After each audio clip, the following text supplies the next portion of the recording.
আবে এটা କଣ ବେ?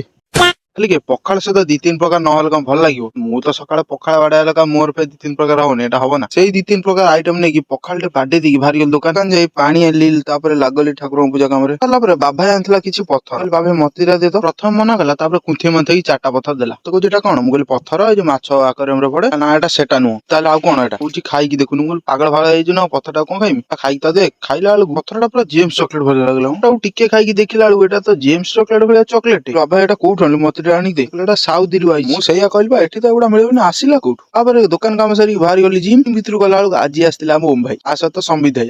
ଏ ବେଳରେ କଣ ସକାଳ ବେଳି ଆସିବା ଲୋକ, କହିଲେ ସକାଳୁ ଉଠି ପାରିଲିନି ତ, ସେଥିପାଇଁ ଚାରିଟା ବେଳେ ଆଇଲି ଆଉ। ଏପଟୁ ଦେଖିଲା ବେଳକୁ